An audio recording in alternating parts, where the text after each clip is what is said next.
Hi అండి. Welcome to KS రాణి. ఈరోజు మన బ్రేక్‌ఫాస్ట్ అండి. ఒక కప్పు అటుకులు, ఒక కప్పు బియ్యపు పిండి ఉంటే చాలండి.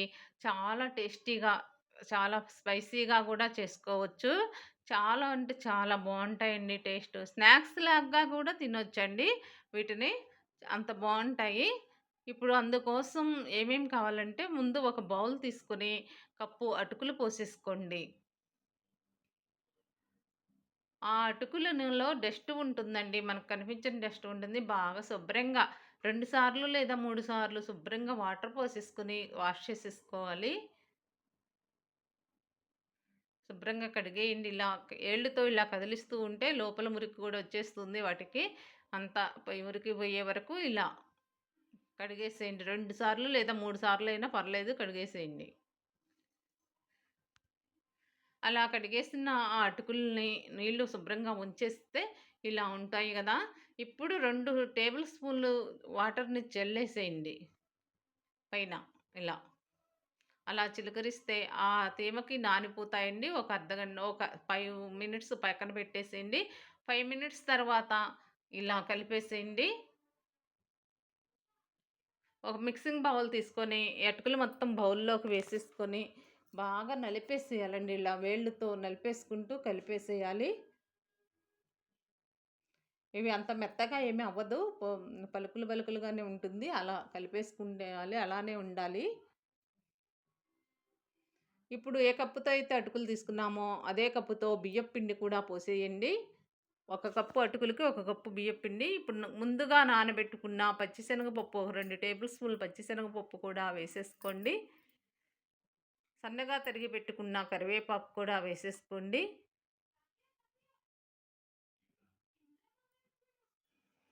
ఇప్పుడు నువ్వులు కూడా 2 టేబుల్ స్పూన్‌లు నువ్వులు కూడా వేసేసుకోండి.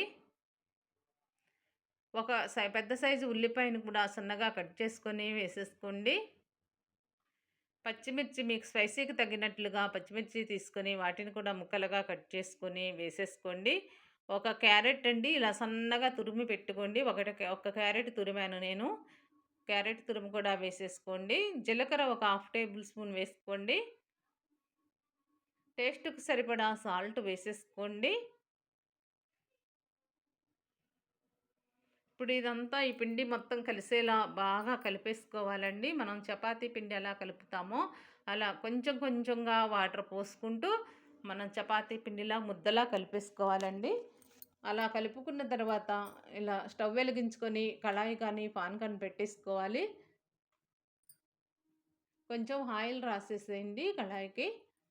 అది అలా వేడవుతూ ఉండగా పక్కన పిండిని ఇలా బాల్స్ లాగా చేసేసుకోవాలండి. ఒక బటర్ పేపర్ తీసుకొని, లేదంటే కాటన్ క్లాత్ కానీ ఏదైనా సరే తీసుకొని, లగేజ్ కవర్ అయినా పర్లేదు. అలాంటివైనా తీసేసుకొని, ఇలా బాల్స్ లాగా చేసుకొని ఇలా పెట్టేసుకోండి.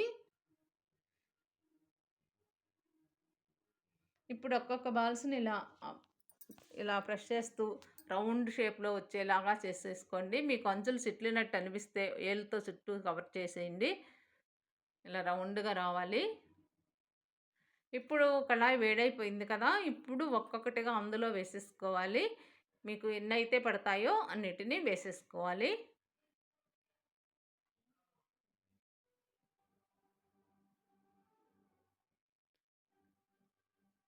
ఇవి ఒకదానికి ఒకటి అంటుకుపోయినా కానీ ఏం కాదండి విడిపోతాయి. ఇప్పుడు కొంచెం ఆయిల్ వేసేయండి చుట్టూ. వీటిని ఎక్కువ ఆయిల్‌లో గూడా డీప్ ఫ్రై చేయొచ్చండి. కాకపోతే నేను ఎక్కువ ఆయిలు మరిగిచ్చి, మళ్ళీ దాన్ని వంపేసి, పక్కన పెట్టేసి, మళ్ళీ వాడేసి అలా ఇష్టం లేక ఇలా ఇందులోనే డైరెక్ట్‌గా కొంచెం ఇవి కాలేలా ఆయిల్ వేసుకొని కాల్చేస్తున్నాను.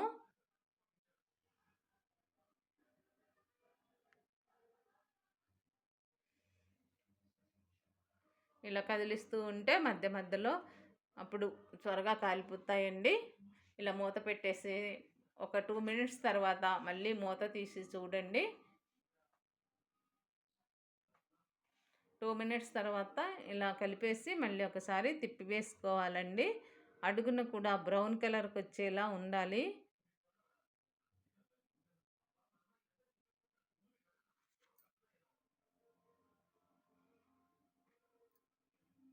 ఇలా తిప్పి వేసుకోండి. మీకు క్రిస్పీగా కావాలంటే ఇంకొంచెం బ్రౌన్ కలర్ వచ్చే వరకు ఇంకొంచెం సేపు ఉంచేసి కాలవండి.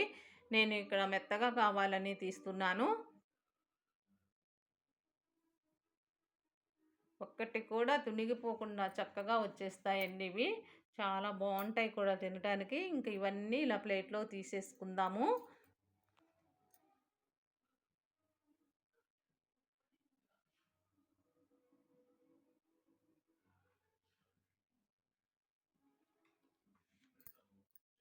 మళ్ళీ అలా ఆ పిండిని మళ్ళీ బాల్స్ లాగా చేసేసుకొని, మళ్ళీ కళాయిలో ఒకటొక్కటిగా వేసేసుకోవడమేనండి. ఇటు ఇవి కాలుతూ ఉంటే అటు మనం అవి చేసేసుకోవచ్చు. చాలా ఈజీగానే అయిపోతాయి. పిండి కలపటం అనేదే మనకు లేట్ పనండి. అన్నీ చేసుకొని కలుపుకోవాలి కదా! అదొక్కటే మనకు లేటు. కాల్చేటప్పుడు త్వరగానే కాలిపోతాయండి.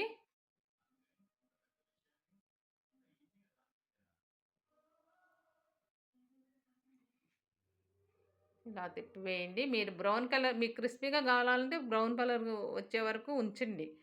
కొంచెం సేపు ఉంచితే ఇదంతా లో ఫ్లేమ్‌లోనే చేయండి. హైలో పెడితే కళాయి మాడిపోవటం తప్ప లోపల ఇది ఉడకదు. లో ఫ్లేమ్‌లో ఉంచి చేసుకుంటేనే నిదానంగా చక్కగా కాలిపోతాయండి. లోపల పచ్చిపిండి లేకుండా ఉంటాయి.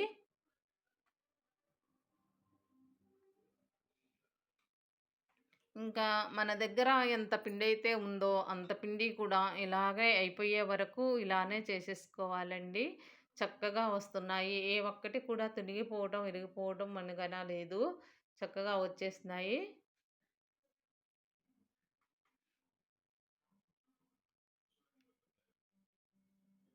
ఇవన్నీ ఇలా తిరగేసుకోండి. మళ్ళీ ఒక 2 మినిట్స్ అలా ఉంచేసేసి తీసేసేయాలండి.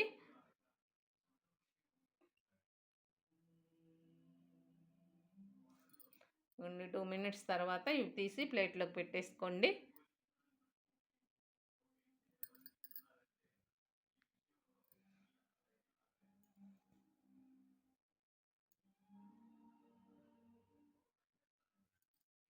ఇప్పుడు కొంచెం పిండి ఎక్కువుందండి. అటు 2, 3 అలా చేయకుండా ఒకటే చేసేసాను. ఇలా కూడా మీకు చూయించటానికి చేశాను. ఈ పిండి ఇలా పెద్దగా చేసుకున్నా గానీ, ఒకటేగా చేసుకున్నా గానీ ముక్కలవ్వకుండా వచ్చేస్తుంది. చక్కగా వస్తుందండి.